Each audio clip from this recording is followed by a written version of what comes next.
Good evening, folks. Welcome to the Tim Kylo broadcast booth here at W. Michael Ross 66 Stadium at CBC High School. Tom Eichwald bringing you CBC Soccer alongside Tim Morris, getting set for CBC versus DeSmet.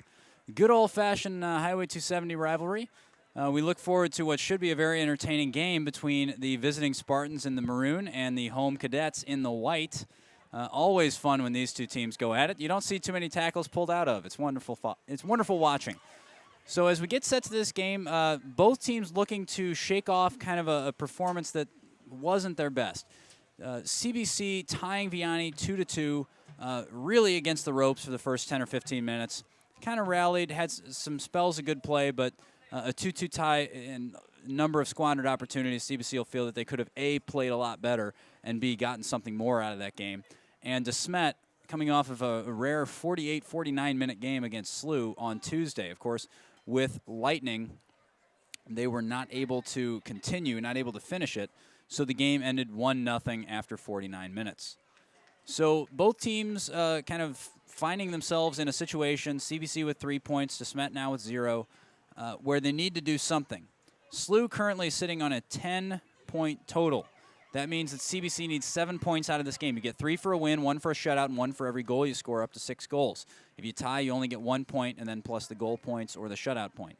So it's looking like CBC really needs to make a move here, or DeSmet even more so.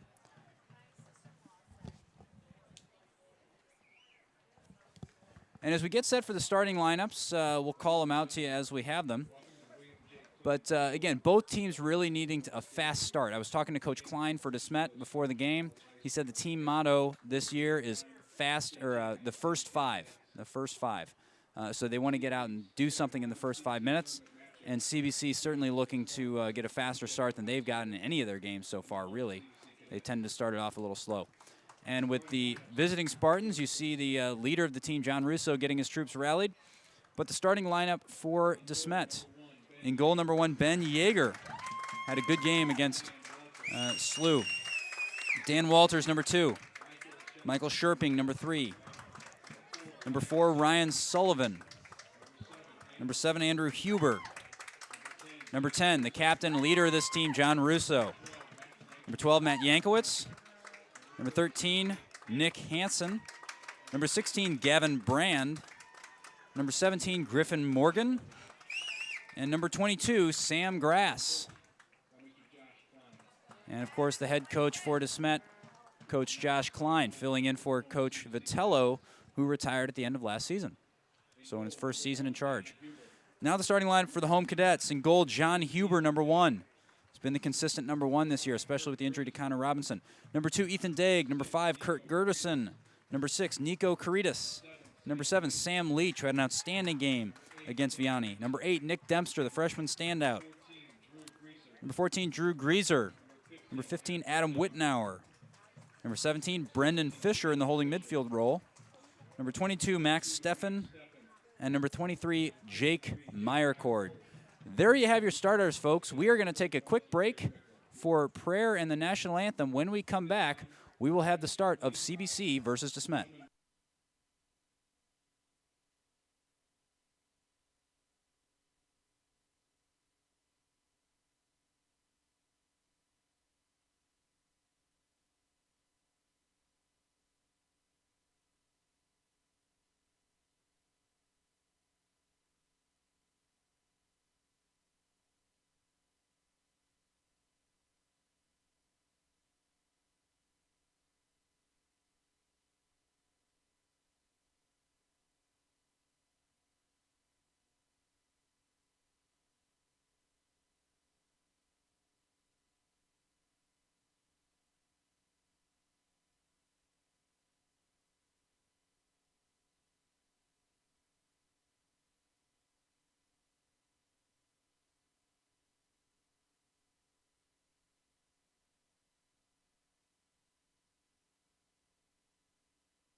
And welcome back to the booth, ladies and gentlemen. We are all set for kickoff here.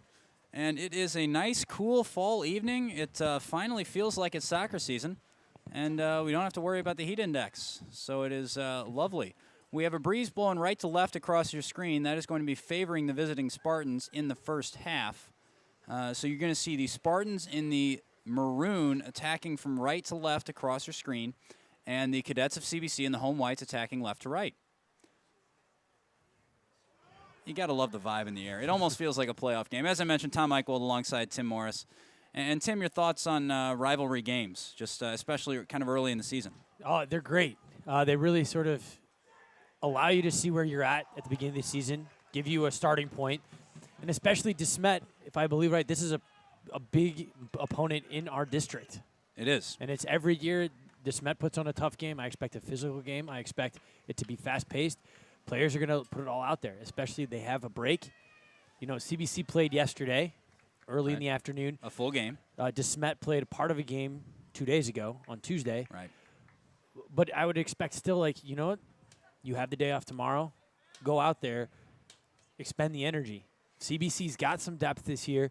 They can make the substitutions. It'd be interesting to see how DeSmet matches up. It will be. And I think if you look at, just from talking to Coach Klein before the game, one of the things he said is that Tuesday's game was a great lesson to his players because they learned that you have to go out and make things happen. Again, the game was called just a few minutes into the second half. They were already trailing 1-0. They didn't really have a chance to get back into the game. So he looked at him and said, look, you can never know what's going to happen. So you have to go out and take advantage of the time that you do have on the field. And here we see Sam Leach trying to put something in early for CBC. And the thing that I'm most excited about tonight with CBC is 3 players that are going to be playing a lot up top. Max Steffen on that left-hand wing is going to be looking to get forward whenever he can. And Meyercord and Dempster up top. Meyercord and Steffen showed in the game against Vianney that they have a great understanding with each other. And also Dempster fits in nicely to that system. So look for Max Steffen on that far side of your screen to really get himself involved with this front two of Dempster and Meyercord. And lest I forget the power on the right-hand side with Sam Leach. Here is Steffen. He goes up, finds Nico Caritas in the middle. Can't quite find Dempster. Gertison goes to the turf. He was brought down by Andrew Huber, but play on, says the referee. And Steffen unable to get the cross in. So it's going to be a goal kick for the very brightly clad Ben Yeager. That is some bright, bright yellow, Tim. It's almost blinding yellow from up here. Well, I mean, I think the idea is, you know, there's been a lot of goalkeepers that do that. Probably the most famous Campos out of Mexico. Campos. Jorge Campos would wear the bright color. He wore complex patterns to break up his shape. And the idea was it's the shooter gets honed in on that bright color. Right. And kicks it right to the goalkeeper. So is that true? I have no idea. But if it makes a goalkeeper feel a little bit more confident, makes his goal feel a little smaller, go for it. And it does make it easier for you at home to see him. And now here is Gavin Brand. That pass is cut out by Sam Leach. That was intended for Michael Scherping over here on the right-hand side, or left-hand side for DeSmet. And there's Yeager's first involvement in the game, a nice long clearance. That's the speed of Meyercord. They're forcing Yeager to put it in the first 2 rows of the bleachers. That is true. And one of the things, speaking of visibility, very glad CBC's gone back to the yellow with the purple numbers. Much easier to see from the commentary booth than the old gold numbers. Now here is Gavin Brand, pass intercepted by Brendan Fisher. Now Sam Leach off a good ball from Meyercord. Dempster streaking into the box. Collides with his man and well claimed by Yeager. That could be a good battle here between Dempster and look like Sam Grass. Now Yeager's boot with the wind, of course, and the wind gives him a little help. That's about a 50-plus yarder. Now good step from the DeSmet midfield. That was a nice step up there from Andrew Huber, but it's over the goal of John Huber. Not to my knowledge any relation between the two. I don't think so. So 37 minutes to go, 3 minutes gone. And so far, neither team with a clear-cut chance. CBC probably with a little bit more of the possession. But both teams looking to get off to a fast start, like we said, and we'll see what happens. That's why they play the game. And ball gets dumped in, settled by Adam Wittenauer over there on the left-hand side, getting his first varsity start tonight. The junior left back. And over here on the right side is Drew Greaser, really a right winger who is playing wing back right now. Of course, a little bit of a makeshift back line. When you have injuries to Adam Smith, you have injuries to Ethan Daig has missed some time, but he is back fit tonight. Don Lombardo is also out, who's played in the back. And they're playing alongside Kurt Gertison, who is in the center of the defense. But one of the things I like is that Ethan Daig is doing a nice job of taking charge in that back line. You're seeing Adam Wittenauer out there, but you're really seeing Ethan Daig alongside Gertison in the middle. I think a positive change for CBC. Gertison tries to clear it with his face. Greaser does a better job with his foot. And now can Meyercord turn? Touch away. Again, you see the speed. Can he get a... that referee says it went out of bounds. He had a good view of it. Hard to see from up here. Just two little tough touches from Meyercord trying to fight off two defenders. And on the flip side, good closing down from DeSmet. Yeah. Of course, you can't give Meyercord space. And now here's Gavin Brand. He's the guy that DeSmet looks to kind of play everything through. Nice touch there, leaves it. And unable to get it in the middle was Yankowitz. Correction, that is not Yankowitz.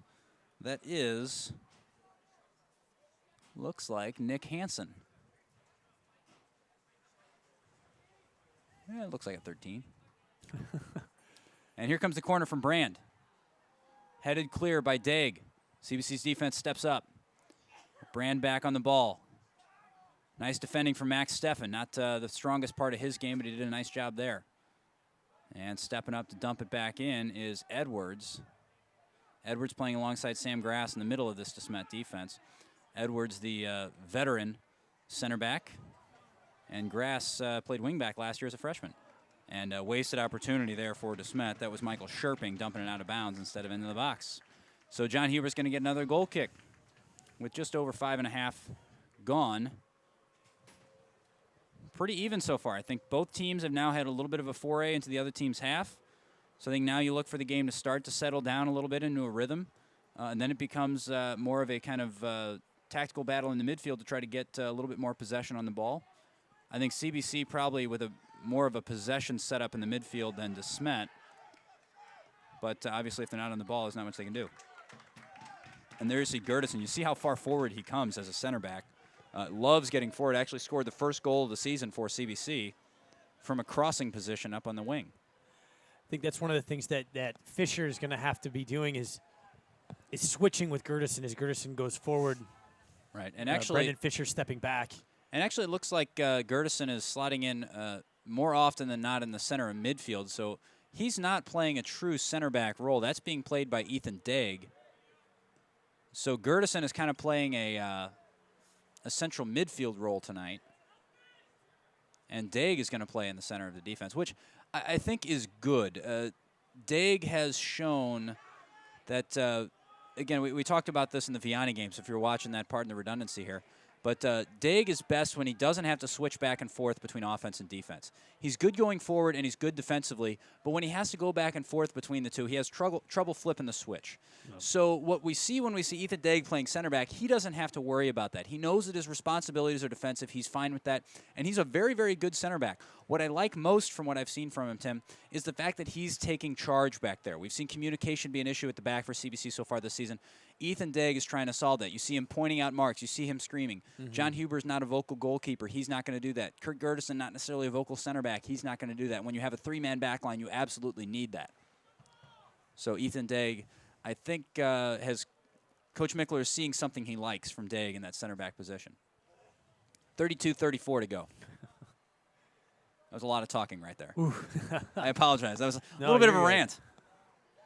I'm actually standing on a soapbox. Here's some buildup, though, from DeSmet. Yeah, cross, again, cleared by a CBC face. They're going to have to stop doing that. It's a little chilly. A little bit slow on the switching of defensive marks. Right. Brendan Fisher went off to get the ball, leaving Gavin Brand open, and nobody really picked him up. Yeah, and Gavin Brand, again, he's the guy that DeSmet's going to look to play through, so you really have to be aware of where he is at all times, because wherever he is, that's where their attack's going. Now Brand looks to dump in with the right foot. Low, not the best in the world, but it breaks for, that was Griffin Morgan, who is edged out nicely by, it looked like Jake Meyercord tracking back. And there's going to be a deep throw in their own half for CBC. Greaser goes back to take it.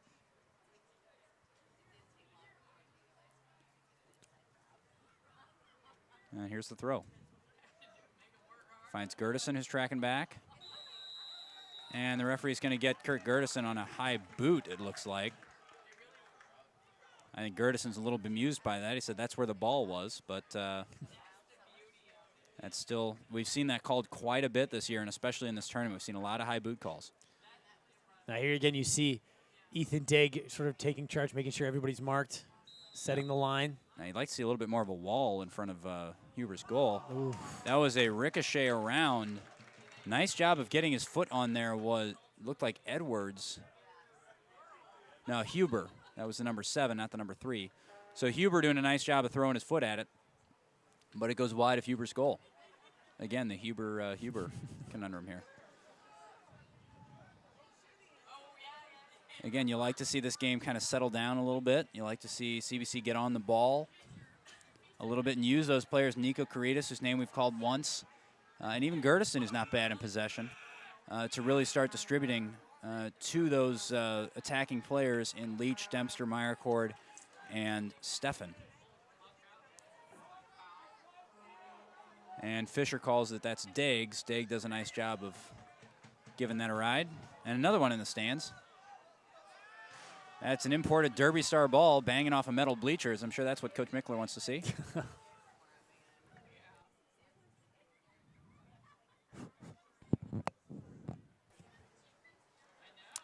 So just over 10 minutes gone, and we're still scoreless here. CBC in the white attacking from left to right across the screen. DeSmet in the maroon attacking left to right.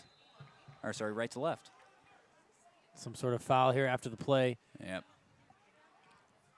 And Digg is going to get to give this one a ride. Digg going with the white socks over the knees and the white shoes tonight. Those are bright white shoes, too. They must be new. Usually white shoes don't stay white too long, but it's all these wet days he's been playing on. The water's keeping it clean. And now here is Nico trying to find Max Steffen, who toe pokes it up. Meyercord gets a lucky flick, and it falls in the path of Dempster. Dempster tries to find Meyercord, but can't. Gertison can't get on the end of that, so this is Yankowitz with the ball, closed down by Greaser, but it's going to be the DeSmet throw. Now here is the throw from Scherping. Finds Hansen, and Yankowitz brought down Drew Greaser there. I don't think he agrees with that call, but that's going to be a free kick either way. You don't have to agree with it. And Greaser's going to take it.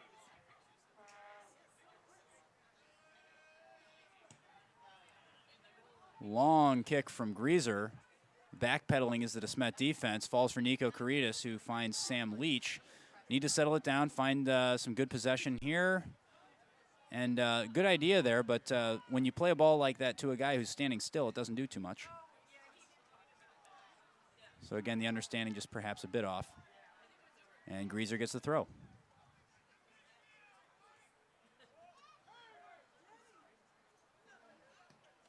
And Greaser hammers it into the middle. Right back to DeSmet. You can see the idea. It switched the field of play, but nobody there to take it. And here's DeSmet, starting with John Russo. We mentioned at the top of the broadcast that he is very much the leader of this DeSmet team on the field and off the field. He is the guy, to borrow a phrase from our goalkeeping coach, Kevin Whalen. And Meyercord closed down by 2, beats them both, and finds Fisher, who is going to toe poke it over to Adam Wittenauer on the left-hand side, who's got Ethan Digg in support. Good pressing from DeSmet. They're trying to put these backs in a tough position, which they do, and forces the giveaway from Greaser. And Scherping returns the favor, fortunately. Leach tries to play one over the top, looking for Dempster. Sam Grass does a nice job of covering, so this is going to be a throw for CBC. I have to say I like what I've seen from Sam Leach. Very creative in finding passes, finding outlets to CBC feet. Doesn't often misplay a ball. Yeah, and he was the first choice right wing on the first day of the season. Then had some injury problems. had some injury problems. Missed a,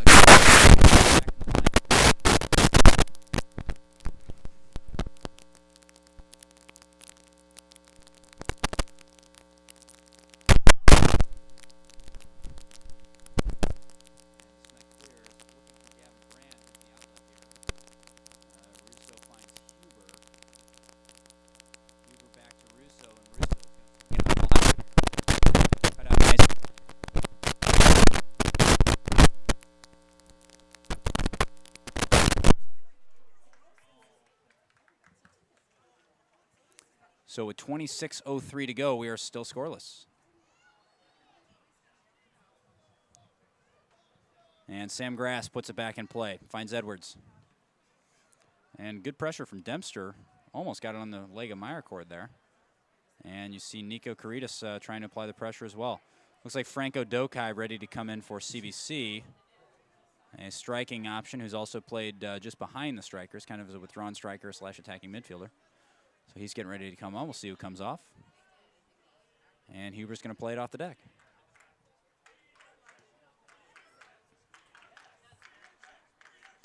Russo heads it back. And Huber tries to head it back to Yeager. I don't think Yeager let him know he was coming for that. A miscommunication between Yeager and Huber almost leads to a goal for Nick Dempster or an own goal for Huber. That is not what you, or that's, that is not Huber. Who is that? He's not turning around. He doesn't want to show us his number.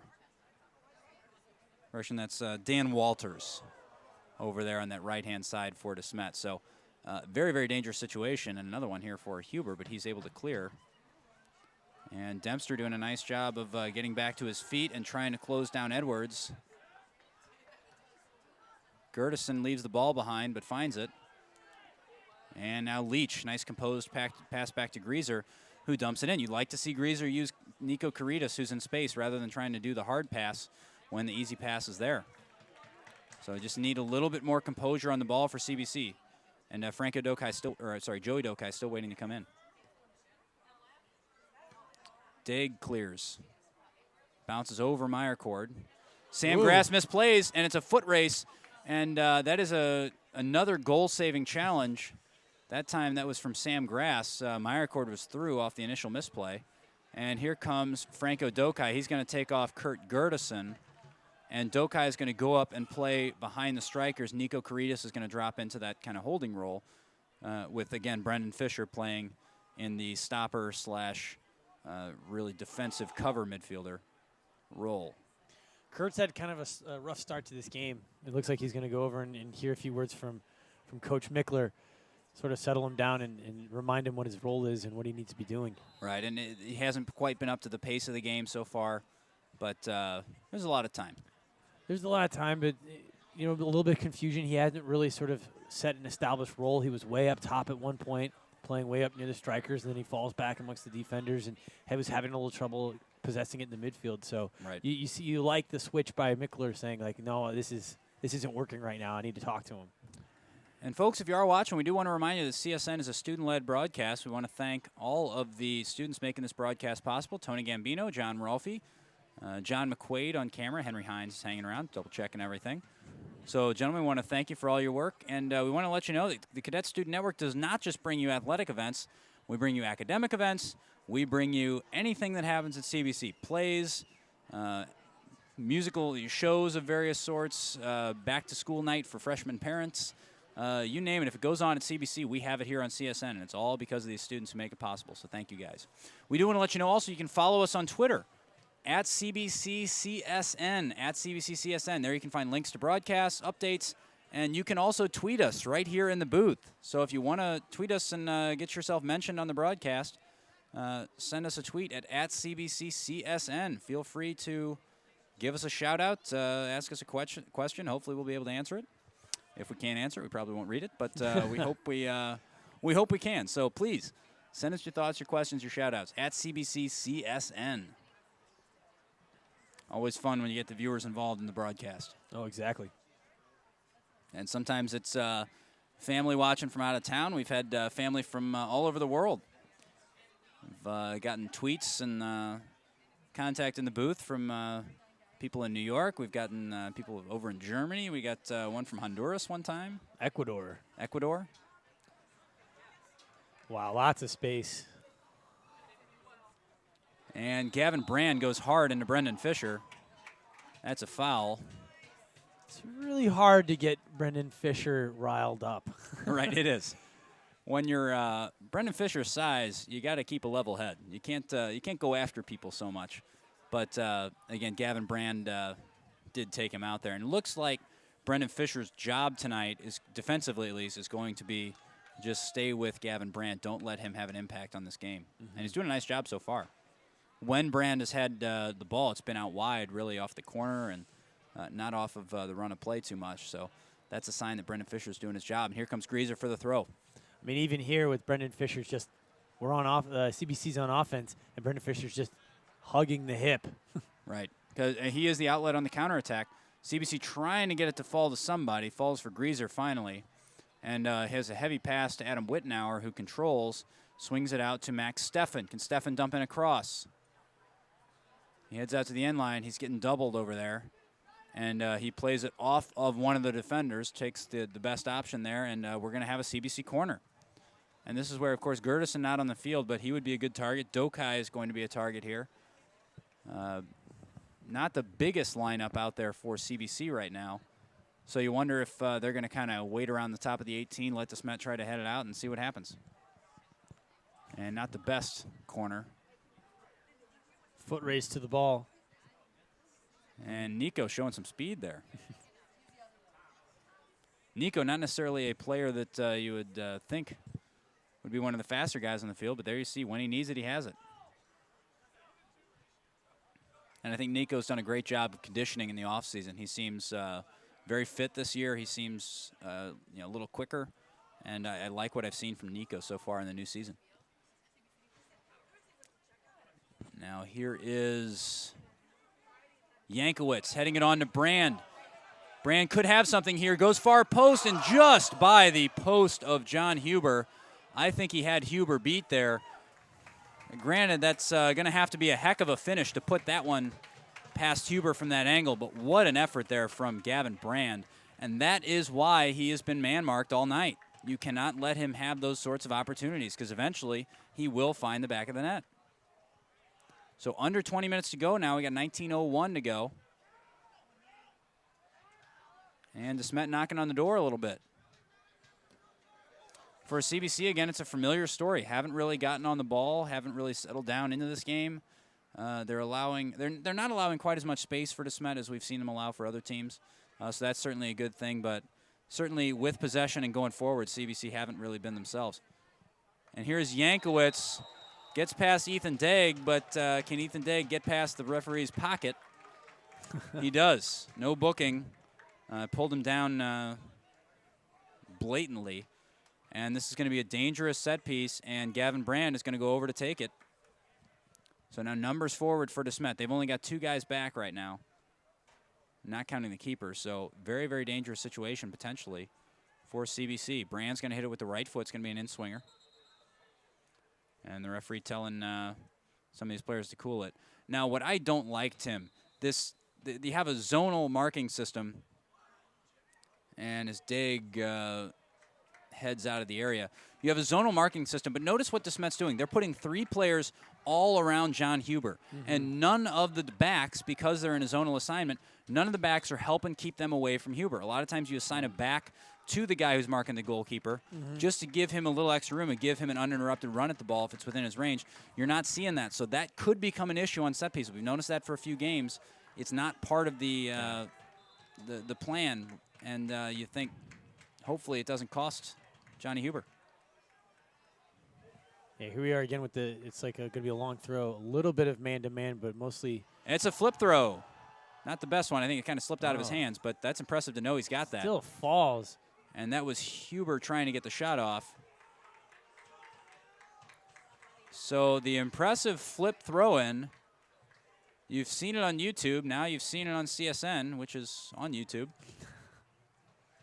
And that was, who was that? I can't see a number over there. Was that Callahan Riley, number 8?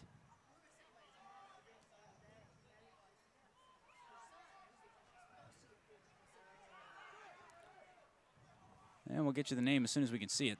Their numbers are very small, and they're very far away. Now, John Russo wins it off of Joey Dokai. Tries to dump it in, but nobody there.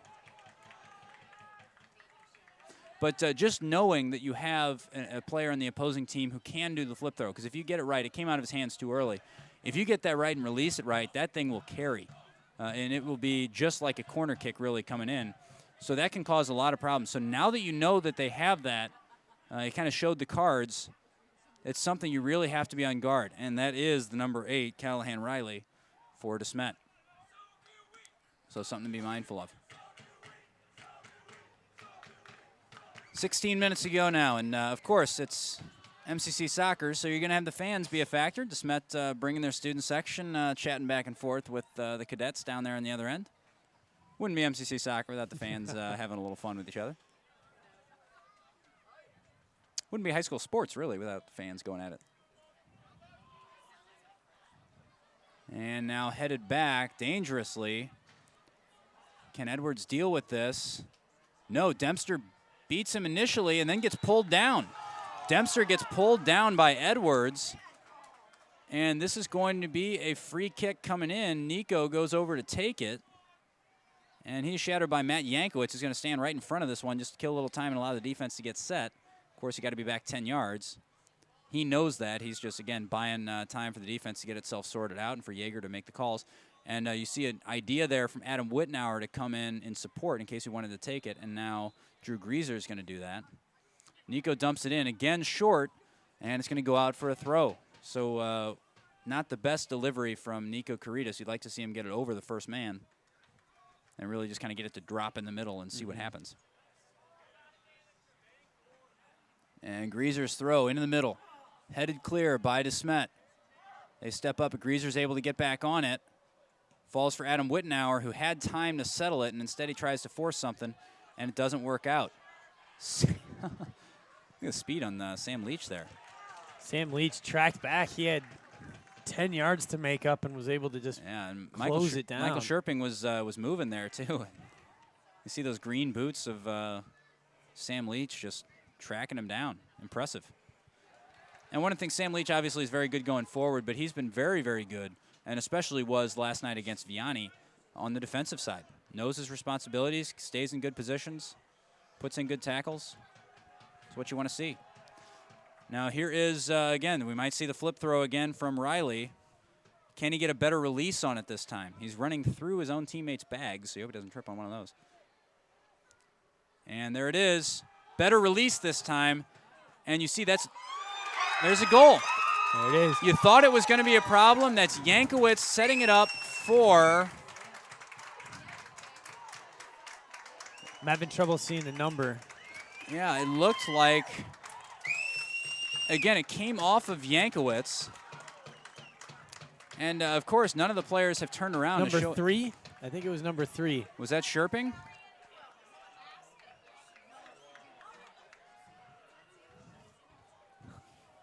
Not sure who the goal scorer is. I'm going to take the headphones off and hope to hear it from the PA announcer and hope he doesn't come in and ask me. But, again, a chaotic situation capitalized on by DeSmet off of that long throw. What do we say, Tim? Knowing that they have that capability should affect the way that you mark. And once you get that first header and the ball's loose in the penalty area, anything can happen. Ryan Caron here with a chance. Oh, great tackle there to snuff it out. Well, by public address, we're going to give this goal to Michael Scherping. It's our DeSmet parents are asking us who scored that. That was a guess, folks. That is a guess. There's about 8 different people within 3 feet of that ball, which, again, just kind of shows you the type of goal it was. It's a gritty goal. You get a flick on, and it doesn't matter. It's a goal, they're saying, which I would certainly agree with if I were on their side of things here. You get that flick in the middle of the box. The ball takes a ricochet. Anything can happen, again, when the ball's bouncing around. So a gritty goal by DeSmet, and they find themselves one up. And yet again, CBC goes down early. Becoming a trend, Tim. I understand the frustration. But here now it seems like CBC's now found a little bit of energy playing down. And the 12-17 to go. Misplayed there by Adam Wittenauer. Gives the ball back to DeSmet. And again, you're not seeing the composure and the class on the ball that CBC obviously has. What you're seeing is a little bit frantic. You're seeing players that are rushed. You're not seeing players that are confident really in their ability to control the pace of a game. Again, frustrating is a good word because this is far from the first time we've seen that from this group of cadets. Ball played back to Yeager. He is going to give this a ride. Ryan Karen forces the issue a little bit. Yeah, it's good pressing from Karen, who's on as a substitute. And ball dumped over the top there. That was Sherping, the guy we think has the goal.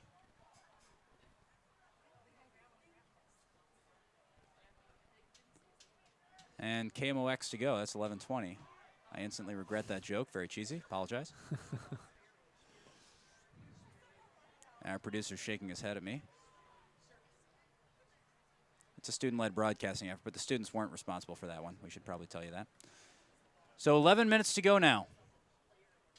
1-0 lead to the visiting Spartans. So Tim, what do you think you're telling your players right now, if you can, for CBC? What do you think coaches are whispering in ears? What do you think is being shouted out to the field from the CBC bench? Well, I think it's a lot of just settling down. Some of the players hadn't played, maybe haven't started yet. Right, and you've seen a couple of just little ball handling mistakes, playing to open people, not just kicking it into the mass, into the center, and retaining possession. Right, CBC Coach Mickler teaches a possession style of soccer, where it's possession primary, and that's what we're not seeing. And there you go. Right. Now Sam Leach has the ball in space. Can they start taking possession? Now Jake Stumpf on, and Drew Grieser dumps it long instead of finding maybe Adam Wittenauer on the other side of the field, who had all kinds of space and can settle it. Nice. Nice turn from Ethan Goddard. Intercepted by Russo, but Ethan Goddard in at that midfield role. Ethan Goddard, one of the fastest guys on the team. Of course, Meyercord known for his speed, but according to the coaches, when they do sprint drills, first guy to finish is not Jake Meyercord, it's Ethan Goddard. So certainly that's something to look for. We're seeing a parade of center backs playing center midfield. Gertison, of course, getting the start, and now Ethan Goddard, who's played some center back for CBC, now getting a go in the center midfield.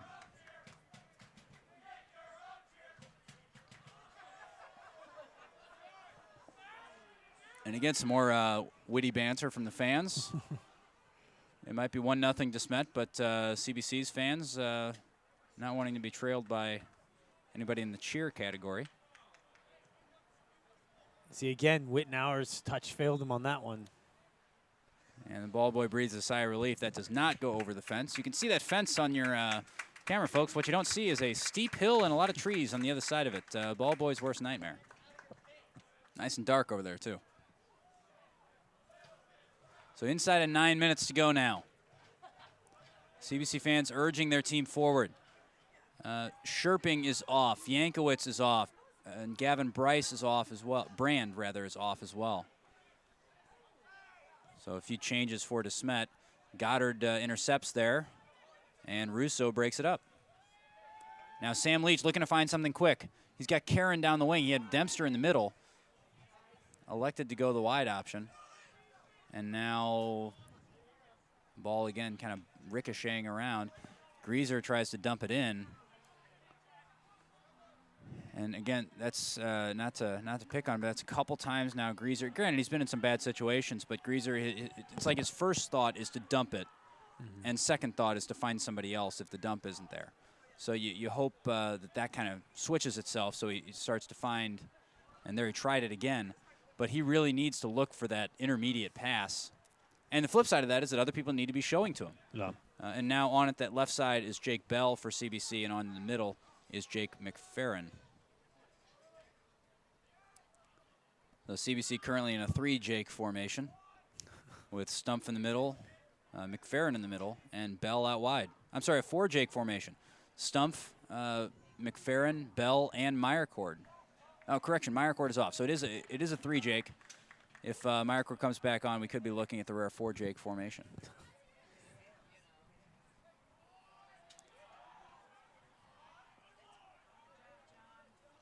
And good interception from Brendan Fisher.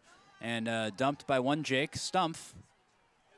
Headed back by the DeSmet defense, and Dempster, or Karen rather, can't quite close it. So Karen and McFerrin leading the line for CBC right now. And Wittenauer missed that one. And it falls to Callahan Riley.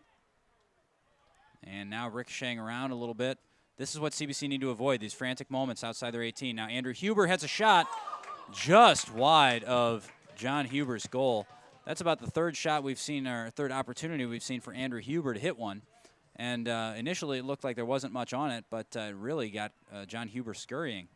And that is just wide of his left-hand post. And looking at the shots right now, CBC with not a shot on goal. DeSmet has 5 shots on or near the frame, and CBC not a 1. Which is telling. I think the shots, they've had one corner apiece. That doesn't tell you much, but. Not a lot of possession. I would say it's been about 55, maybe even 60-40. In favor of DeSmet. And again, because it's, I think what CBC is guilty of here is something that we heard DeSmet's coach, John Benoit, assistant coach up here in the booth on Tuesday night in the first half, something we heard him say. He said a lot of times their players were trying to find the hard option when the easy option was right in front of them, and I think we're seeing that a little bit from CBC as well. They're trying to dump in that home run pass instead of just passing it back to the backs and letting them play it out. But again, the flip side of that has been good pressing from DeSmet, so I'm not trying to say that they're just passing up easy passes for no reason. It's a hard game, and it's always going to be a hard game anytime you're playing DeSmet. But example would be right there. You start to get the ball in a promising area. You get 3 defenders around you. Instead of turning away from the pressure, it gets kicked out of bounds. Frustrating. 5 minutes to go. Yeager clears it. And a ball played into the corner. Wittenauer caught out of position. And that was an intriguing effort there. And not particularly troubling to Huber, but again, revealing of kind of the way things have gone. That was Matt Gambino with the shot. So 4.5 to go now. And CBC really need, for CBC, if you can sort of get some pressure and somehow, even if it's a sloppy goal, penalty kick, whatever it is, if you can get something at the end of this half, in the next 4 minutes and 17 seconds, all of a sudden there's belief back in your team. All of a sudden there's the drive, and all of a sudden you feel a little bit more comfortable. You stop trying to force the pass that isn't there. So I think that's, for CBC, would be very nice to see. But we're going to see this lineup, I would think, finish the half. And then I would imagine the second half will probably start the way we started the game, is kind of how Coach Mickler likes to do things. And here's Callahan Riley again. Can he deliver again? Of course, their only goal coming off of one of these flip throws. There it is again, another good one. Huber comes, gets a fist on it, but not a very convincing one. And I think the referee says it is a goal kick. It looked like that was Andrew Huber challenging him. Andrew Huber might have beaten Johnny to that ball. Not quite sure, but again, the ball didn't go in the back of the net, so that's a plus. And ball dumped in again. It's almost like watching hockey. When in doubt, just dump it into the other end and let the strikers chase it, and that doesn't get you too far in the MCC. So 3 minutes to go. Like to see something a little better for CBC. Good turn there, but then a sloppy pass. Puts Drew Grieser in a near impossible situation. And now all of a sudden, this is John Reardon for DeSmet, putting Ethan Daig under pressure. Good challenge from Daig. But again, Grieser shouldn't have been in that position because it was a sloppy pass from the far side. So yeah. Goddard had the right idea, but just near whiffed the ball. Kind of indicative of the way things have gone for CBC so far in this game and in the season. Now David Meyerhoff, can he lob one in there?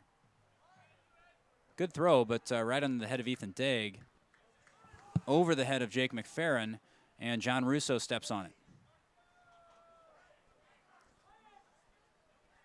Russo tries to dump it in. Jake Bell intercepts. And again, he's going to go long looking for Jake McFerrin, who's going to chase it down.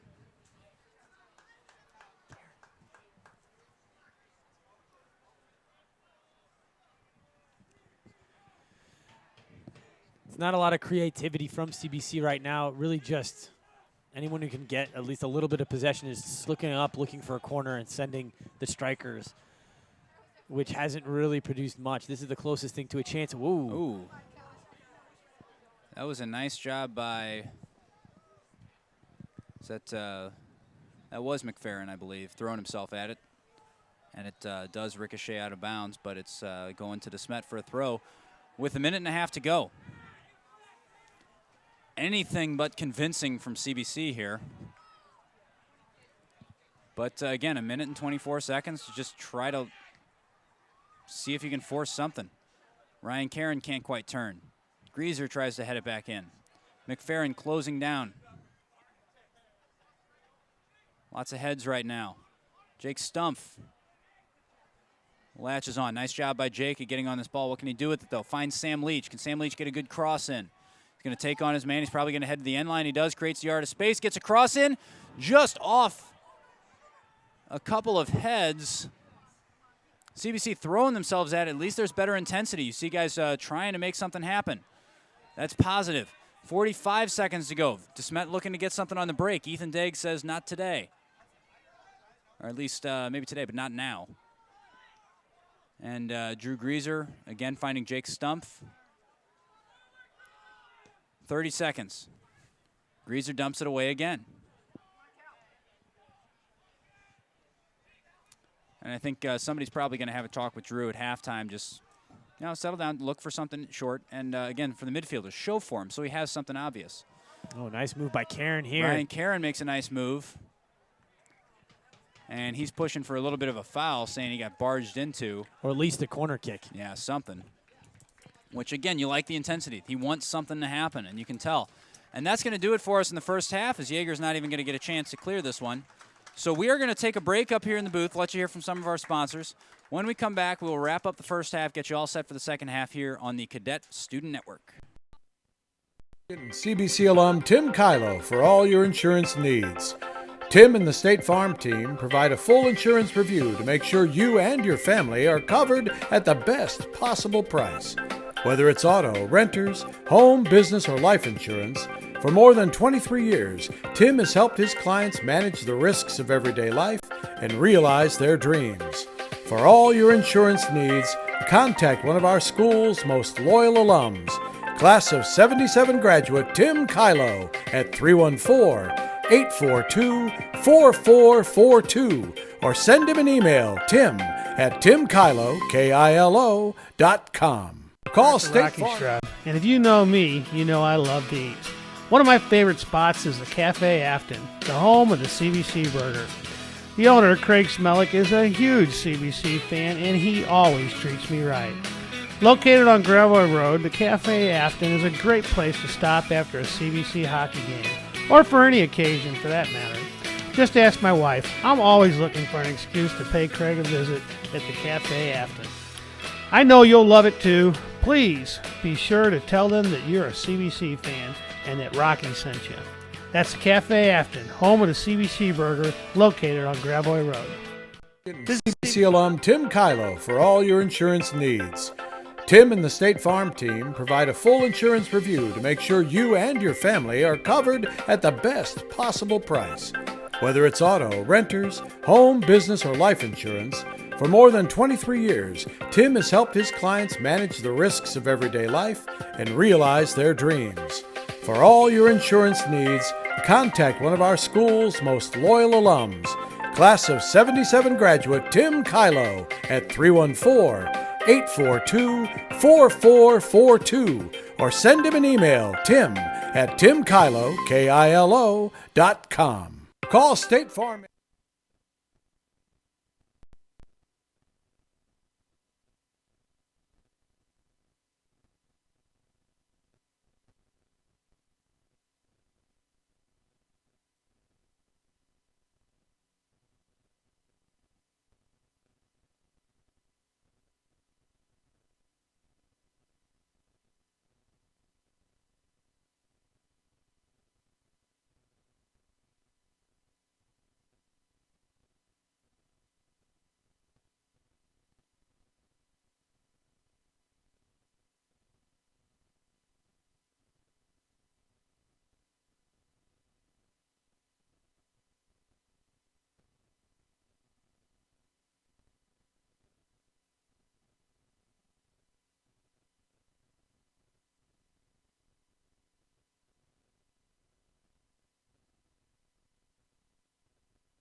And welcome back to the booth, folks. The Tim Kylo broadcast booth here at CBC High School, W. Michael Ross 66 Stadium. So we've seen a half where CBC certainly didn't look their best, far from it, in fact. And DeSmet really didn't look like they were at their best for the most part, but capitalizing on the dangerous throws from Callahan Riley, the old flip throw. So let me ask you, Tim, your thoughts on the first half for both teams. Let's start with CBC. Well, I mean, CBC was disconnected for most of the game, for most of the half. When they were able to put something together, they were threatening. Mm-hmm. If at all briefly, right now I've got 0 shots for CBC in that first half. And it seemed like DeSmet really was able to shut down in that final third, right? In the defensive third. In the CBC offensive third, nothing was working. A lot of disconnected, a lot of let's just try to force the ball into a mass of people instead of not a lot of great balls played in. One of the best balls that we have is Sam Leach, who's having a very good game on this right-hand side, but he's been sort of isolated a lot.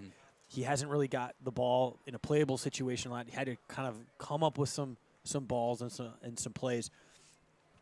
And so what I feel like Mickler's sitting there doing is like, we know how to play this game. Right.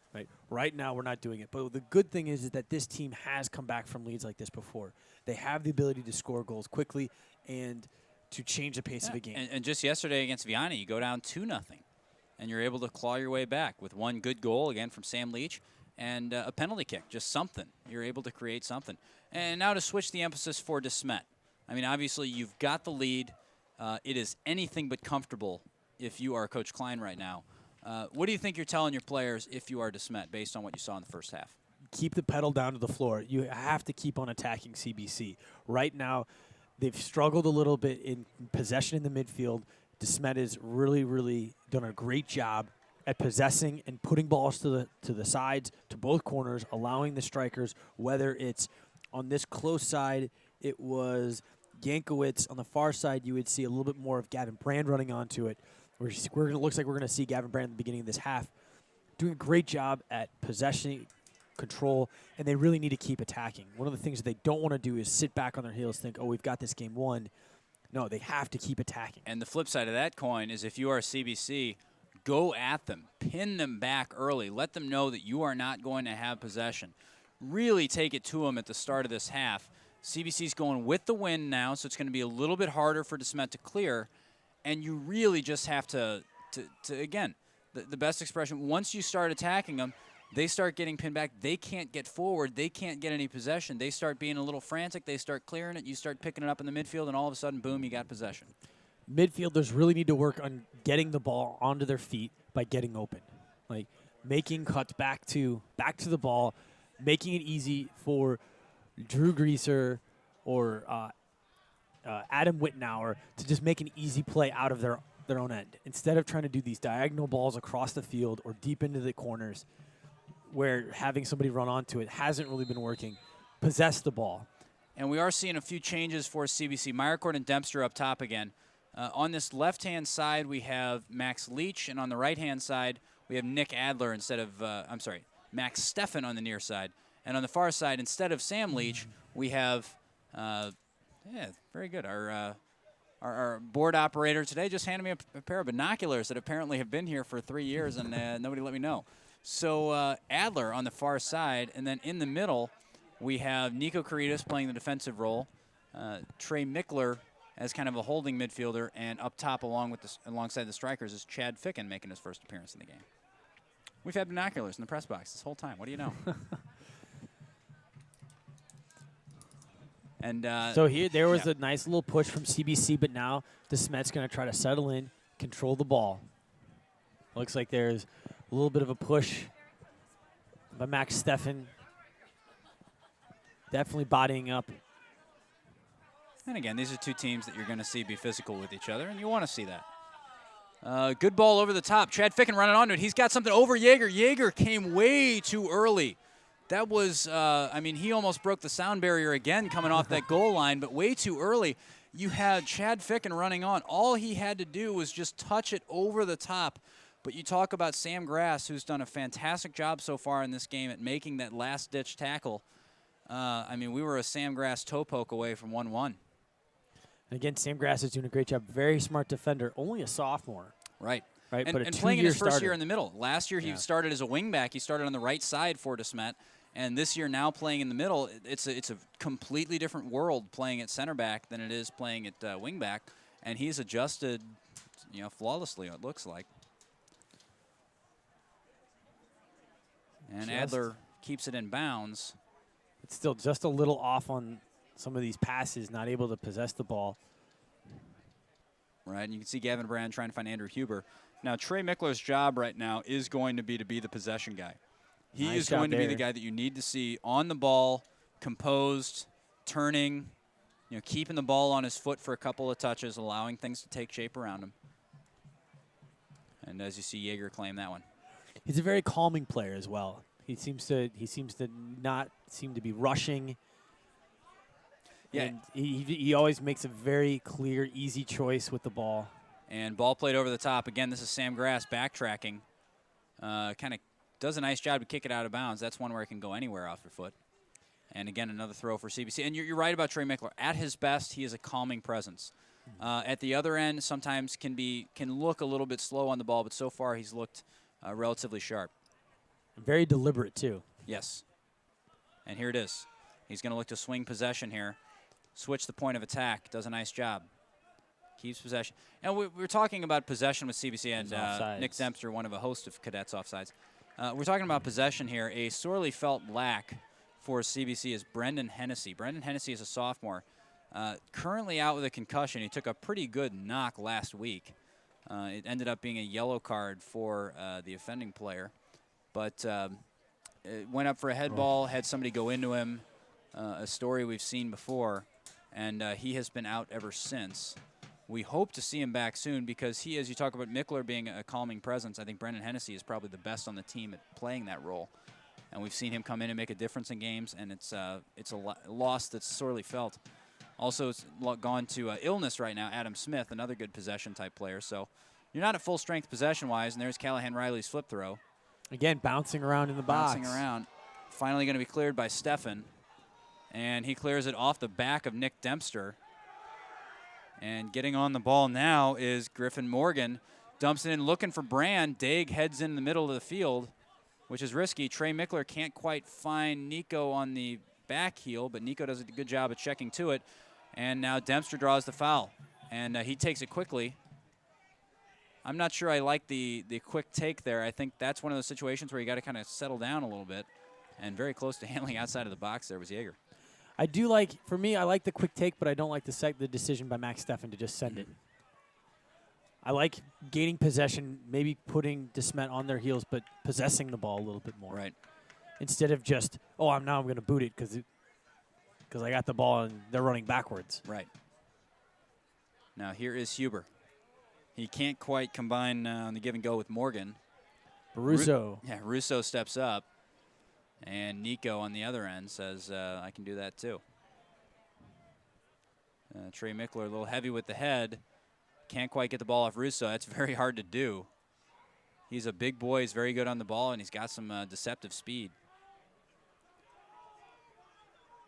And thinking about the shot was Nick Hansen there. He's still got the opportunity. He's going to hit this, and it goes sailing by that far corner of John Huber. And so with 34-34 to go, Huber's got a goal kick. Again, wind at his back, and Huber's got a good leg if he chooses to use it, which he doesn't. Now Greaser dumps it long. Now Meyercord back on the field, looking to run that one down. Can't quite get onto it. So it's Meyercord, Ficken, and Dempster up top. And that's a nice job by Andrew Huber of clearing, but CBC keeps the ball. Again, you can see what we mean by that long ball over the top. CBC looking way too direct at this point. If you're going to play that long ball, it needs to be diagonal. It can't just be straight north and south. There's also very little, it seems like the three strikers are working very much independently instead of interdependent of one another. So all three of them were surrounding the ball, trying to get at the ball. Right. And it just takes a couple of touches to get away from them. Gavin Brand looking to dump it in the middle, but nobody there but John Huber. And one of the things we have seen glimpses of an understanding between Meyercord and Dempster. What I saw against Vianney, though, some of the best offensive chemistry I've seen from CBC was actually between Max Steffen and Jake Meyercord. So that is something I could look for to possibly be a factor. Obviously, Max Steffen's getting some extended time in this game.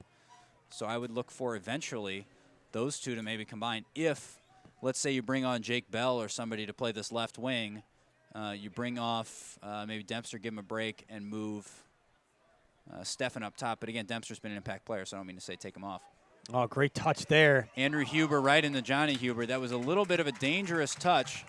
Some dangerous living from Greaser there. He kind of put a foot into him in the penalty area. You know, if he falls down, all of a sudden the referee's got a decision to make. But as it is, Johnny Huber makes a comfortable save off of what was a very uncomfortable situation. Now Greaser again pressing. Ball dumped in for Gavin Brand. This is the player you cannot allow to get on the ball in this type of situation. He hits it with the left. Nico blocks it. And it breaks for Griffin Morgan, who can't quite get away from the CBC defense. Does keep it in bounds, though.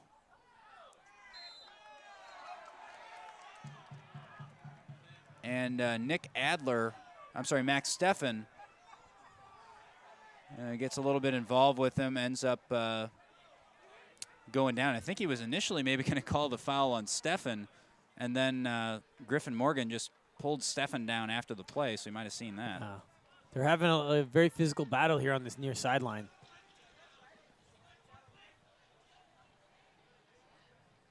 And ball's still bouncing around, and Dempster goes down.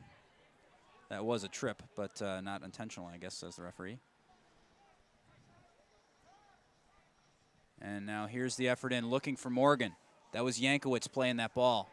Morgan cuts inside, drops it back to the, looking for the penalty spot. Gavin Brand was right there, just kind of hammered it into him, a little unsuspecting. And it's a lot more creativity from DeSmet right now than CBC. They're jumping on the ball a lot faster. They're collecting those loose balls, and they're looking at as you described, that diagonal ball right over the top. Great little play there by the near side, number 17. There's the throw from Russo. He can whip it in there, too. Brand tries to head out into the corner. And this is the little Callahan Riley, he of the flip throw, who is not just made an impact with the flip throw, he's looking pretty good getting forward. He's very quick. He wears the number 8, so that's not the only reason I'm comparing him, but we saw Ingram Tolish in the SLU game. The same type of build, the same type of live wire player, minus the throw, but certainly a threat. And we're about to see it again. Dumps it in. And we have a DeSmet player down. John Huber comes out and claims that a DeSmet player who took a knock there was Andrew Huber, but he's back on his feet.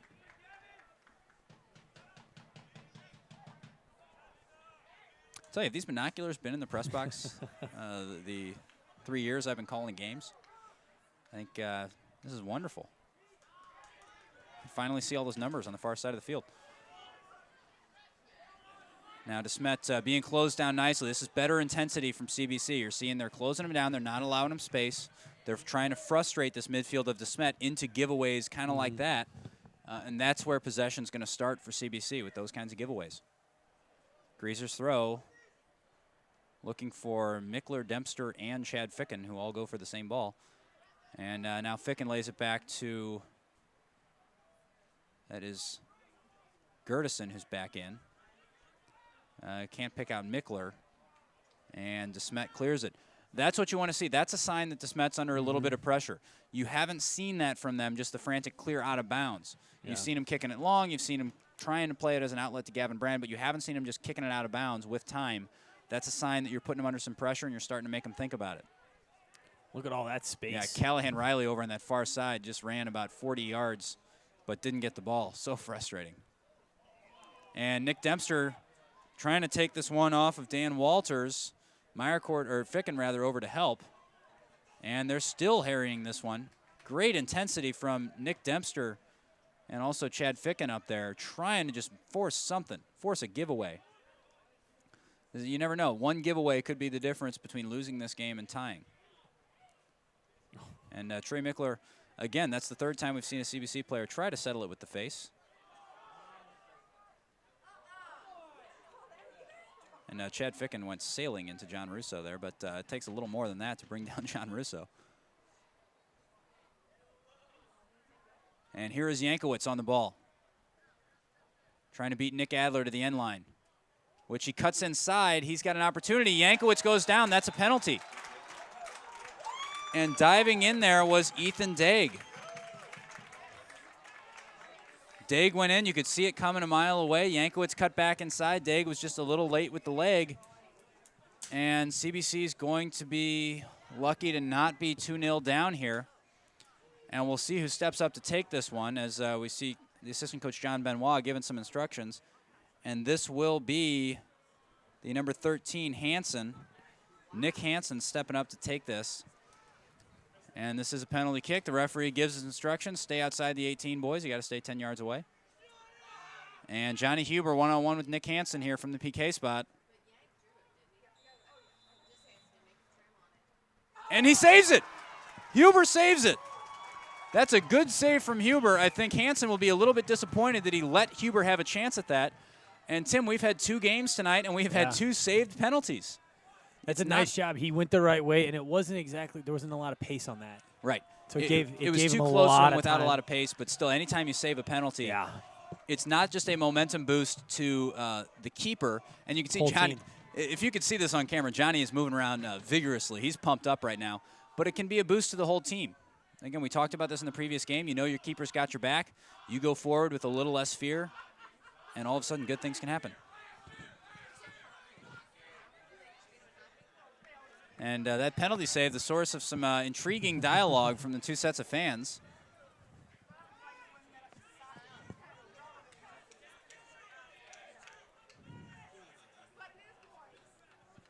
And here is Greaser with the throw.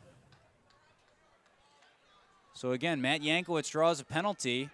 Nick Hansen can't quite put it away because of some, a slight miss and also some great goalkeeping from Johnny Huber. So all of a sudden, CBC with a little bit of momentum, still trailing 1-0, but a little heavy touch from the managers of DeSmet. And here's Greaser. Looks for Trey Mickler. And he finds Greaser on the return ball. He's got, that is not Max. Here's a fast break for DeSmet. Gavin Brand tackled hard but cleanly by Ethan Daig.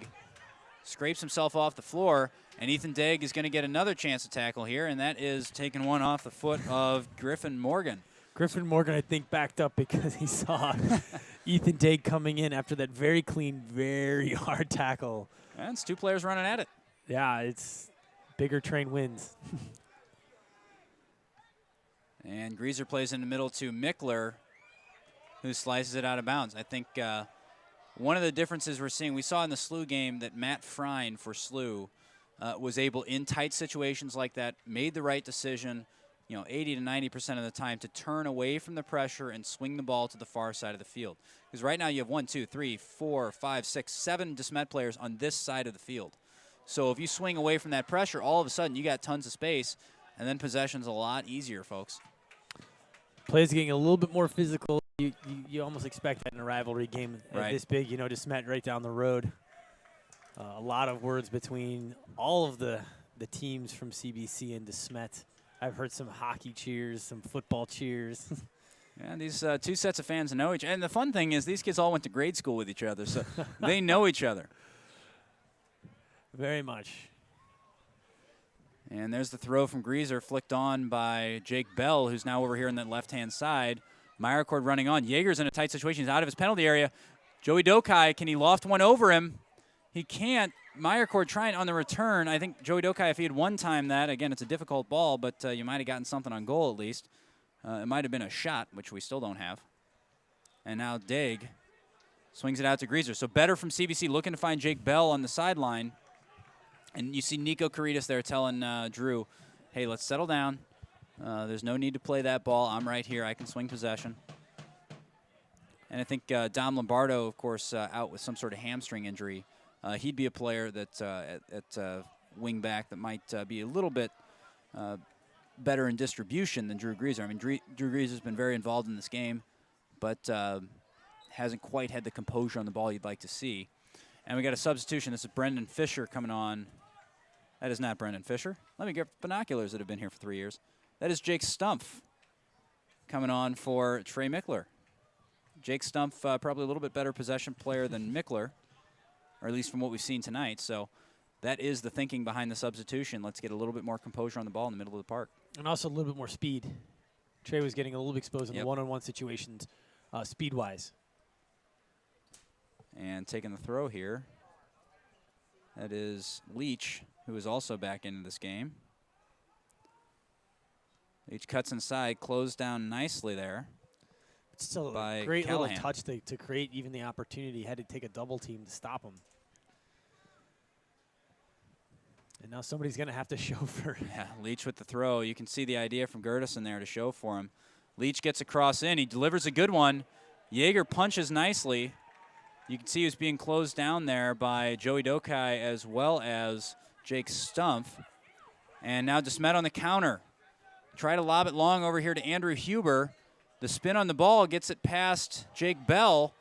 And Ethan Daig comes out, and another physical challenge from Daig. This is going to be a throw, it looks like, and John Russo is going to come over to take it. Now, if I am Coach Mickler, I like what I'm seeing, frankly, from Ethan Daig at center back. I think, apart from that penalty and getting caught out of position once or twice, I think he's been as solid as anybody we've seen back there this year. As long as he keeps it clean. Right. It's Ethan's a very fiery player, and he's a very physical player, and he feeds off that physicality that he's getting from some of these DeSmet players, but you want to see him keep it under control. As we and see here, another giveaway from Jake CBC. Bell. And dumped long by DeSmet. Gathered by Huber. Nice job by Huber to call that one off. Yep, and he's going to look long again off the deck. Prefers that to the punt or the drop kick. And he hits a good one. But onto the foot of Edwards. Good indication that the pitch is dried out from all the rain we've gotten because of the ball spinning when it bounces. A lot of times when it is slick, it takes a spin off of it. And John Russo in way too much space there. Finds Hansen. Nice. Hansen challenged nicely there. This is Leach going the other way. That is the sophomore Sam Leach trying to find Joey Dokai. Dokai touches it, a heavy touch, but under great pressure. And Dokai having a little bit of a... Yeah, Dokai is saying it went off of Sam Grass. Sam Grass is not happy. He just gave a little frustrated gesture to the linesman. I have to imagine our head referee has probably made a mental note of that. And then over here, taking the corner, this is Nico Caritas. Expect something better here from Nico. Nico dumps it in. This is much better. Yeager comes to claim, goes straight up, though. Yeager can't get to the rebound, and it goes out only as far as Nico. He's going to get another chance here. He's closed down by Nick Hansen, just a little bit too slow to make the move. I think the ball got caught under him. Now this is Gavin Brand in a dangerous situation. He's got Andrew Huber running alongside of him. Huber turns. He's got Gavin Brand inside. Elects to go it himself. Ball skips up into the arms of John Huber. And I think Gavin Brand will probably tell him, hey, you had me. So 20 minutes and a half to go. More thrilling stuff now than we saw a few minutes ago, but still out of the run of play, you haven't seen a shot from CBC. You've seen a couple of set pieces with the ball bouncing dangerously, the ball bouncing around in the penalty area, but you haven't seen a clear-cut opportunity, which is, I think, very disappointing for CBC. Disappointing is the wrong word. It makes you think that you've deserved it. I think frustrating would probably be the better word. Yeah. It's that attacking third, and that's been one of the things that I've heard from a lot of the coaches in the CBC campus that we're doing okay in the defensive positioning. We're doing okay trying to control the midfield in some games, but we can't get the final third. And if you look right now, we've got 3 strikers up and then a huge gap between them and the midfield. All right, now Dempster trying to control. Miss hit. Yeah, I think it was either a miss hit or a miscommunication. Either way, something was amiss. Leach can't quite get on the end of that. And it's going to be a DeSmet throw. Coach Mickler over there giving instructions to Brendan Fisher, who looks like he's going to check into this game. And a bit of a shank there from Gertison. And is that going to be...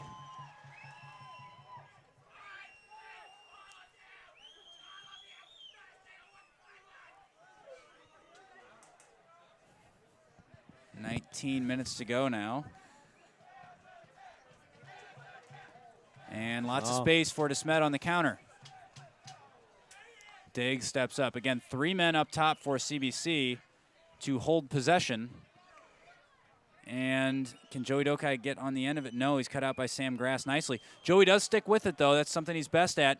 Wins the ball, and the ball is played out of bounds. That came off of Jake Meyercord trying to get something in the middle. He had Nick Dempster in there. And we see Kurt Gertison making his way to the sideline for Brendan Fisher. He's going to step in front of the center backs, or the center back. So Nico goes over to take this one. Again, options in the middle. We've seen some promising situations here. Needs to get a little farther away from Yeager. And off the head of Nick Dempster. Kind of got it on the side of his head. Again, the freshman just throwing himself at it. Very good in the air usually. And that is going to be off of him, despite what the CBC players say. And that's going to be a goal kick for Yeager. It's a lot better. Like the past 3 balls played in by Nico have been much, much better than we saw in the first half. They've all been very dangerous. They've either pressed the issue with Yeager or they've been in sort of those dangerous zones of does he come out, does he not. We've seen him sort of maybe think about coming out. I think you saw him on that one, think about coming out and then back off. And that's exactly what you want from a corner kick is you put that goalie in question mode. Right. And that's really, again, the key. Make him think about it. You can't just keep putting it in his wheelhouse. And Fisher does a nice job of tracking back, taking it off of Gavin Brand. Can Joey Dokai get on the end of this one? Takes a good nudge from Sam Grass. Dokai's still on it. Can he fire it? He fires it just wide. And this is going to be a goal kick. But you like the hustle from Joey to fight off first Sam Brand and then second, that looked like Walters. He got hammered at the end of that play. Walters was really moving when he hit him.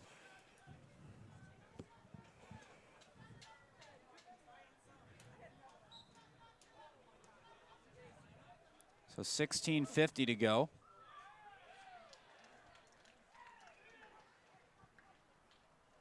And a toe poke by Jake Bell. Gathered up again by DeSmet. And cleared by Nico Caritas. Good stuff from Jake Bell here, just trying to disrupt the possession. Right. And was able to do so. Unfortunate that it didn't fall to a CBC player, but really nice just using that toe poke. Really, you have to say this hasn't been the most MCC of soccer nights. We saw that Slew and Vianney earlier as Edwards goes over the top of Meyercord, who can't quite beat Yeager to it. And that one will stay. Off the scoreboard. Scoreboard saves the ball boy a trip down a dark, scary hill. That's one of the things that Meyercord does is he forced Yeager to put that one way out of bounds. Right. Because he wasn't exactly comfortable where it was falling. Oh, a little silly foul there from Jake. But again, going back to the point, it's been an un-MCC night. We've seen a lot of kind of pinball. You really haven't seen a lot of intentional possession. Slew has looked the best of all the teams so far that we've seen. I mean, just Vianney's had their moments. But Slew, in terms of just dictating possession and actually settling into a game, they've been the best. I think neither Slew nor Vianney really settled into the game earlier. The goal was, again, it was a good goal, but off of some frantic moments at the back. And then you look at this game, and again, the same thing. Neither team has really established themselves in possession. It's been kind of a frenzied, ad hoc kind of performance from both sides. The only difference, a scrappy goal for DeSmet. And a few shots that DeSmet's had that CBC hasn't. I wonder how many games in the season do we have to go into before we can stop calling it early season jitters. Yeah, that's always nice to be able to say in week one, but they've been playing for a couple weeks now. Of course, competition starting early this year. The 23rd of August was the first date of, or the first permissible date of contests.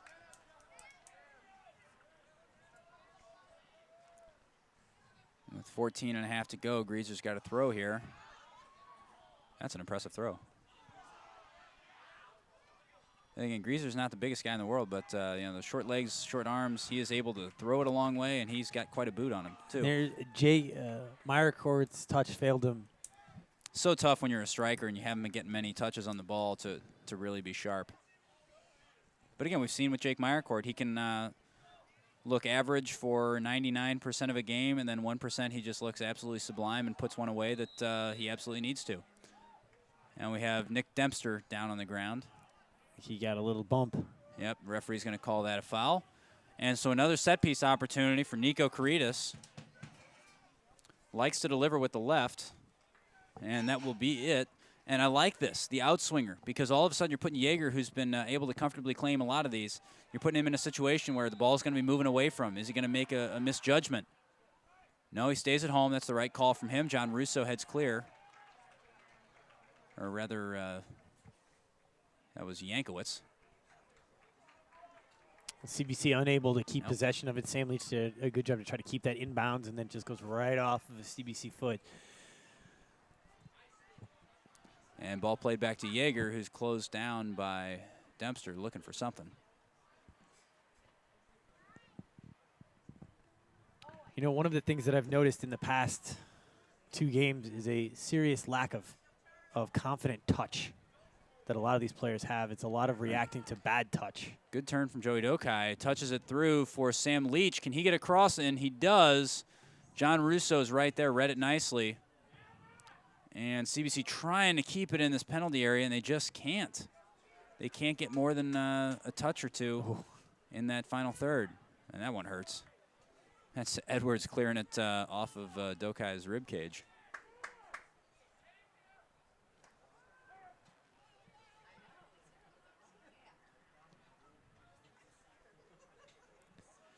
So to go back to what I was saying, it's a serious lack of confidence in the touch. I know I've read a lot of articles by former CBC teacher John Townsend who always stressed the, was it 10,000 touches? 10,000 touches a day. That is the Dutch kind of motto in training, and obviously it served them well. But again, that's you talk about different national systems. Ooh, tough challenge there. Gavin Brand going into Brendan Fisher. Referee's going to tell him, hey, settle down. I'm not going to book you, but I'm watching you. So going back to the point, in the United States, it's kind of an odd system because kids grow up playing games from an early age. And a lot of the European systems where players are just technically, we say they're just better, a lot of that is because they're... Oh, ball played in, still frantic. Jake McFerrin puts it away. That is a CBC goal. That's an equalizer from Jake McFerrin. Finally, we saw it. A slight misplay from Ben Yeager. And it looked like it was put back into the box by Jake Bell. A little bit of confusion in front of Yeager. Didn't see the ball all the way through to his body. And it just sort of settles down there to McFerrin. And a good put away, open goal, but always tough when you get that situation because your eyes light up too big, and sometimes you just whiff because you're thinking about the goal and celebration instead of actually hitting the ball. Good composed finish from Jake McFerrin, so all of a sudden we have a tie game with 11:21 to go. And so now CBC needs to sort of settle themselves down a little bit, but also needs to continue this attack. They need a win. Oh, yeah. And again, with the tournament situation as it is, SLU has, as we see a chance here, intercepted by, that was Drew Greaser doing a nice job. But again, so SLU has 10 points. They have 2 wins. CBC coming into this game with 3, DeSmet coming in with 0. If the result stands, both of these teams get 2 points, 1 for a draw and 1 for a goal, and CBC would then go to 5 points, where they would be second behind SLU. They would have 5. Vianney would have, let's see, they didn't score earlier, so they would have 3 still, and CBC would then have 5, and DeSmet would still have 0. So a chance to stay within sight of SLU. If you lose this game for CBC, obviously being in this tournament on the last day on Saturday is going to be very, very difficult. So let's see if CBC can mount some sort of offensive pressure now.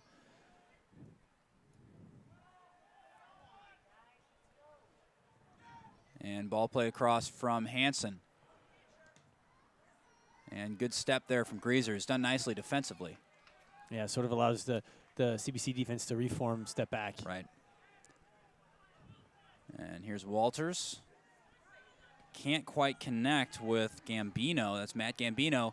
And again, we see Yeager way out of his penalty area. Meyercord putting him under some pressure. You like what you're seeing from Jake Meyercord. He wants to be in this game. He wants a win here. As we see inside of 10 minutes, 9:24 to go. And Meyercord again right there. Leaves it for Sam Leach, who's going to take a quick throw to Nico Caritas. That's a great ball right there. That is. This is opens up the field a lot. But nobody's checking to him. Look, he's got Jake Bell over here on the wing, but nobody was checking to him. He had no short option. So when you see somebody, you need to see whether it's Dokai or whether it's Dempster. You need to see somebody going to the ball to give him a safer option so he doesn't have to play the long cross. Now here's Joey Dokai. Plays it across. Ooh, Jake Meyercord just wide. DeSmet coach is furious that wasn't called offsides, or furious for their defense for playing him onside. But there was a little miscommunication at the back. The offside strap didn't hold, and Meyercord with a golden opportunity there to pull the Cadets ahead. And it's going to be a corner to Nico Caritas. It's like it was a deflection on the shot. Yeah, the shot was blocked. And we are going to have a booking, it looks like, for the bench of DeSmet. We have a stoppage of play. Maybe they're just talking. That is Coach John Benoit. Okay, he's just been warned. He hasn't been booked. He is told to stop protesting. And if we learned anything from the Cardinals game last night, it's that once you're told to stop protesting and you protest, bad things happen. So ball dumped in by Nico. CBC, it was looked like Jake Bell jumping at it, not able to get on it, and Yeager claims. Kind of off of Jake's chest. Yeah, it was kind of awkward. Came in at a really awkward height for him. And heavy touch there from McFerrin. There's still a little bit of adrenaline from that goal. And Greaser tries to clear off his numerical counterpart Gambino. And DeSmet trying to get something here. I think they will feel that a draw is an unfair result here. They'll feel that they deserve to win this game with the number of shots they've had. I'd have to agree with them. And here is Walters. I'm sorry, Sherping. Tries to cross it in the middle. Nico Caritas putting some pressure there on a DeSmet player who did not appreciate it. And John Huber goes up and catches.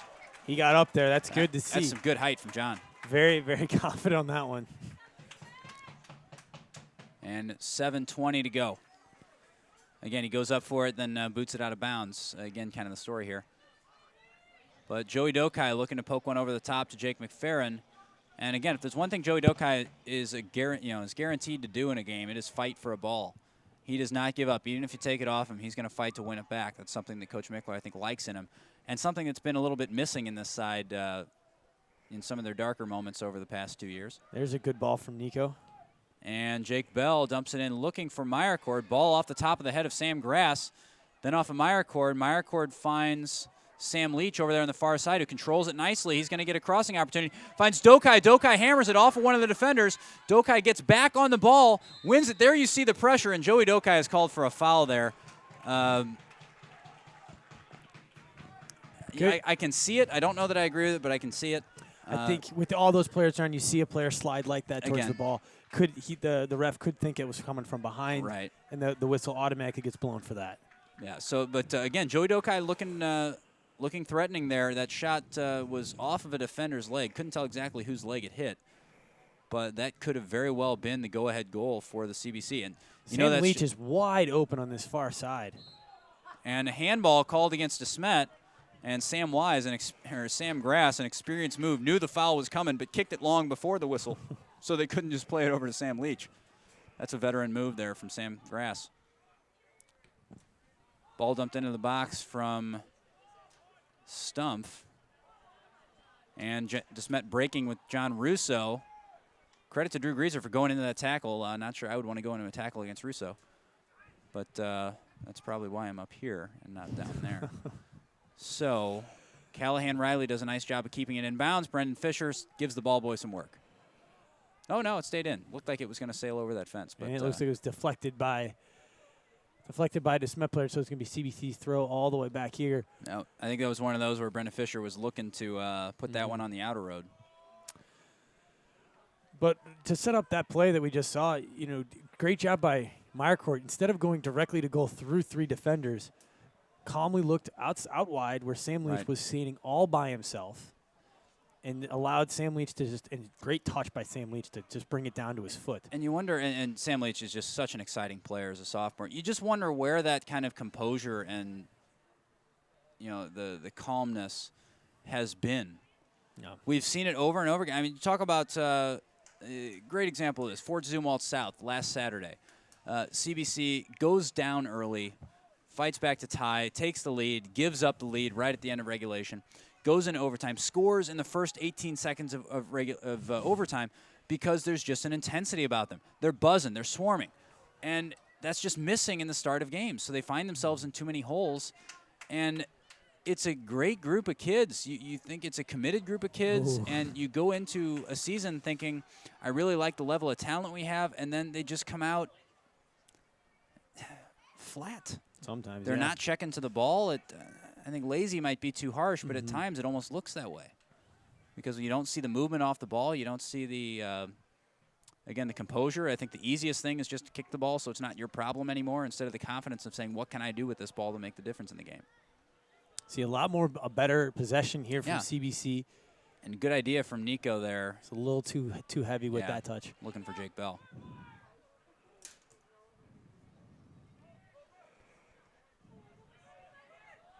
Nice job from Grisa to win that one in the air.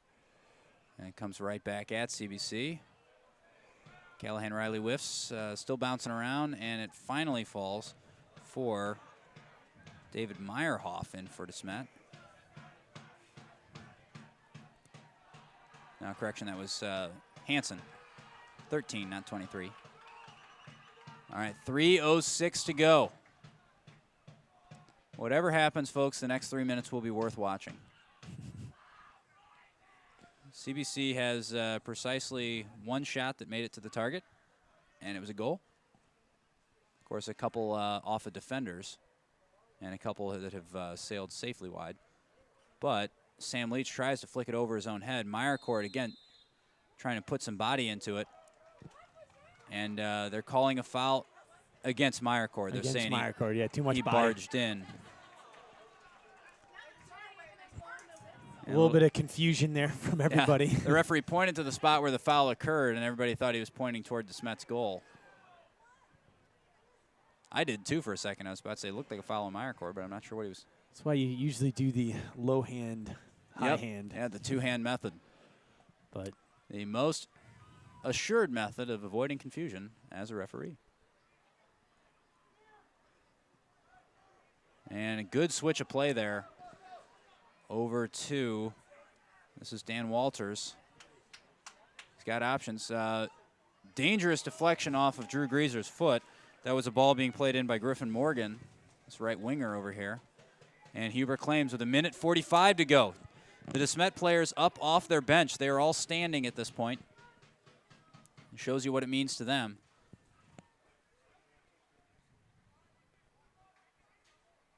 And now tracking back. Trying to find a Callahan Riley now playing up top. He's played as a left back for most of this game. Nice ball from Callahan Riley. Over to the wing. Ball played in. Huber catches and keeps it inbound, so it's not going to be a goal kick. And with 1:15 seconds, the ball is in Johnny Huber's hands. CBC wants to be sure they have the last kick in this one. 1:10. Joey Dokai wins the ball. Nice ball out to Sam Leach. Sam Leach has the ball. He's got numbers in the box. Closed down nicely by Edwards there. And Edwards impressively keeps it in bounds. Now Yankowitz. There is a DeSmet player on the turf rolling around. That is Hansen. The referee allows play to continue, but then stops it with 43 seconds to go. There appears to be a cramp. Yes, he's cramping, but at the same time, do you stop play for a cramp? I think at the high school level, you're going to see it more often than not. Obviously, the referee is supposed to stop play for a head injury if there appears to be a major injury or if medical attention is urgent. but it is up to his discretion. And with 43 seconds and CBC attacking, a cramp for DeSmet is a real problem because now CBC, and obviously it looks like a cramp. They're just stretching it out, I think. I could be wrong, so this is dependent on the fact that it is a cramp. But now CBC, who was attacking in a promising area with their best attacking stuff of the game, is all of a sudden, at most, going to have the ball played back to their keeper with 43 seconds and have to start over.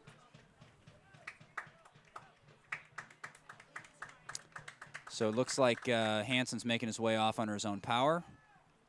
And he's not doing too much with that calf muscle, so you wonder if that's what the problem is. You hope it's that, nothing major or structural.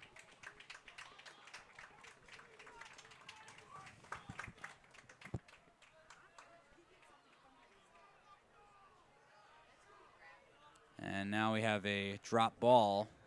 It is going to be a contested drop ball. Jake Bell does a nice job of winning it back. Really had to there for CBC. 40 seconds now.